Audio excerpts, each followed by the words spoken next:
Rather fortunate to have the archive because I got wind in the late 60s that it was available, and I know a lot of it has been dispersed. In fact, what we have here in the way of images is, I could say, a damn sight more than what they have in London. We probably have somewhere in the vicinity of, 35,000 plus images, which is quite remarkable. What I'm going to show you now is just a small selection of images from the archive. This is probably one of the oldest photographs we have. This is of P&O's Royal Mail ship, the Cathay. The interesting thing about there is that it's at where it is now the passenger terminal at Sydney Cove. And this one here, probably around about 1880, 1881, it's the Orient Line's Orient. At the time of its construction, was the largest steamship in the world. This 1880s P&O poster, we have lots of posters in the archive, but they are all being reproduced for sale on board the ships. And some of them are really quite colourful, especially when you get to the Art Deco styles. Here's an early cruise ship. They're all having a hell of a time.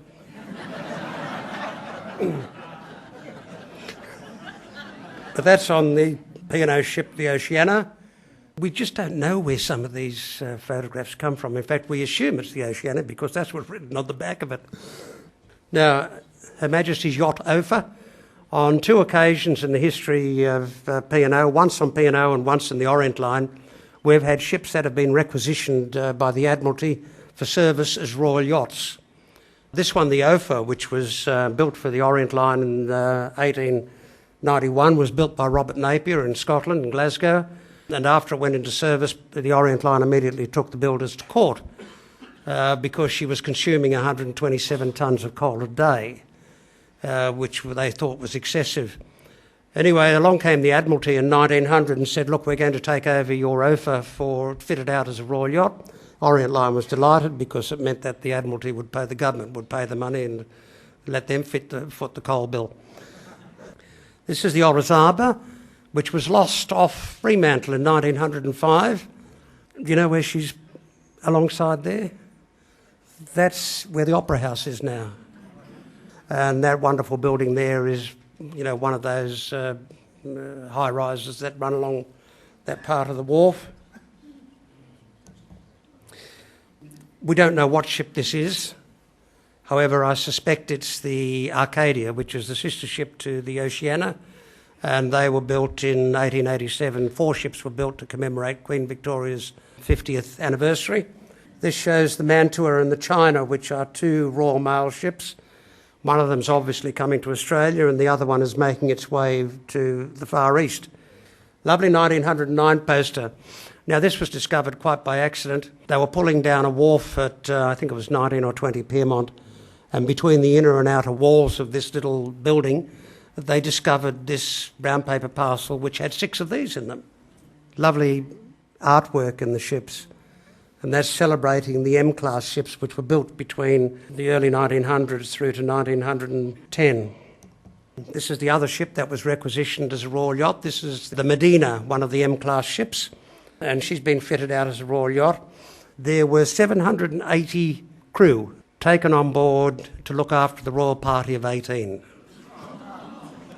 So they travelled very well. 1928 poster, a wonderful poster, full of colour. And this is the Ormond, with the Orient Line's first post-World War I ship. Interesting photograph because the next one actually shows you where it is from. Where the ship is berthed there now is the Opera House Promenade. Another one of the posters from the 1920s. The colour and the artwork in these posters is really quite startling. Now, the deck buffets. The deck buffets out around the South Sea Islands, believe it or not, was first tried by Cunard. There's a photograph of the mill town. That photograph was taken on the 7th of August 1930, so not far off it. And this next photograph, taken on the 14th of August, that's the Orama. She was lost in the Second World War. Now, this is another one of the Finger Wharf. There's the 2 Orient Line ships in the front there. And of course what they don't do now, every morning at 11 o'clock they would distribute free ice cream. They used to do it up into the 1960s. Opening day of Sydney Harbour Bridge. This is the Orient Line's Orford, passing underneath the bridge. There was a procession of ships. The procession was led by the P&O's Malloya. P&O pulled rank on everyone else and said, well, it's the premier mail company, so it takes the lead. Oh. You can really relax on a P&O cruise. That's not the one I was expecting. We have probably 1,500 images of passengers on cruises, and some of these are just really quite remarkable. Like, I mean, this lady in a little quiet corner of the ship, probably totally oblivious as to what port she's going to, but she's enjoying the fresh air, the sea air nonetheless. Here's wonderful Art Deco from the 1930s, showing a P&O officer and a glamorous lady, because now you're not allowed to fraternise with the officers. There's the Orion. Isn't that just a wonderful picture? Look at the fashions of taken probably in the late 30s, and the cars. Yeah. Three wise fellows before it leaves the harbour, getting their sea legs. There we are, Strathaird and Mariposa. And look at Sydney's skyline, taken sometime in the 1930s.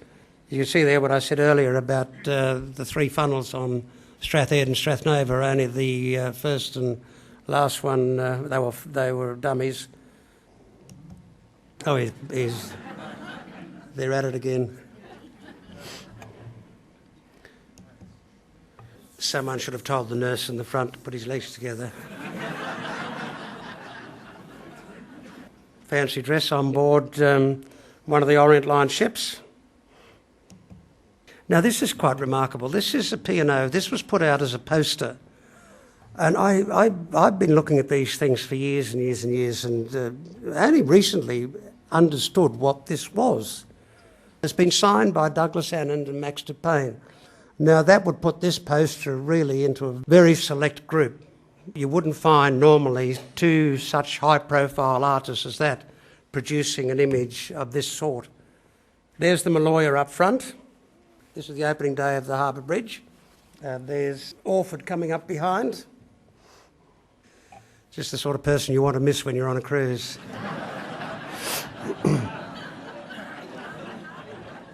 The poor chap's probably on the second time around counting every weave in his hat.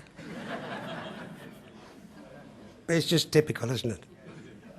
That's the Cervantes, one of the Orient Line ships coming out of the Finger Wharf. And you can see those buildings there near the bow. They were all demolished to make way for the extension Garden Island. The Cervantes was taking part in the evacuation from France, and she got in the way of a couple of German bombs, and they completely destroyed the bridge. Now, this is an interesting photograph to show you how they got away from Suez Canal dues. Suez Canal dues were based on the internal measurements of the ship. They are actually doors which are all hinged, and they come down for dancing and nighttime activities.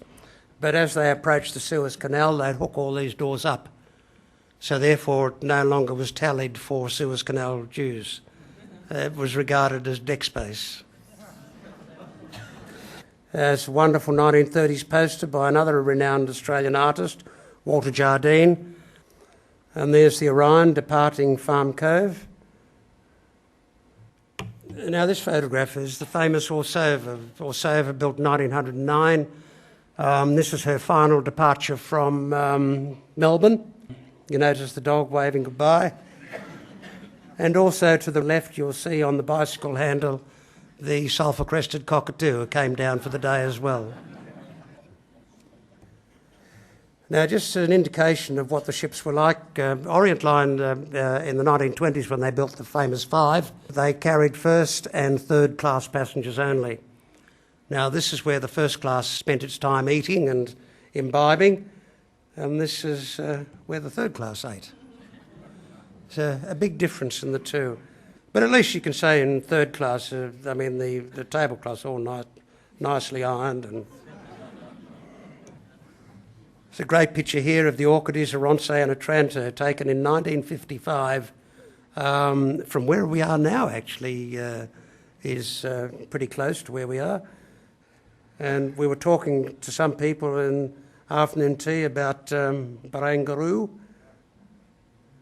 Well, there it is, what it used to be like with all those wharves.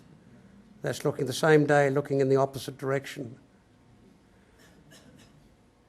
The first voyage of, I think this is Cervantes' first voyage to Australia, repatriating troops from the Second World War. 1950s poster, wonderful colours. It's a rare view of a ship. The day of its launch, showing Lady Morshead, who was the wife of the Australian chairman of the Orient Line. This is the Orchids making heavy weather around Cape Lewin. This was the particular voyage where she was severely pooped and was forced to return in the early hours of the morning to Fremantle. It's just like a cork, just being tossed around. A Ronce, as I mentioned in the previous PowerPoint, a Ronce, we almost lost her, but this is a lovely ship. She has sort of more or less the traditional type of bow, as you'll see on the Orsova, which is has the most incredibly dramatic flare in her bows. This is an artist's impression painting of what was done before the Arcadia was finished. So it's a fairly faithful reproduction. P&O did several of these in the 1950s. They had the little boy there, what are you going to do when you grow up? And they had another one where the two of them are walking away, and they had another one again where they've got an old seaman sitting up the front of the ship playing bagpipe, and the kid sitting down in front of him sort of mesmerised by it. And they were instantly wonderful images. The Orsova with that incredibly flared bow. And a 1960s poster of the Oriana. Do you know what that is? That's the inside of the forward mast of the Queen Mary. And the poor fellows who had to go up to the crow's nest entered it several decks below and pulled their way up on the ladder. An interesting photograph. And that's that until we have the films.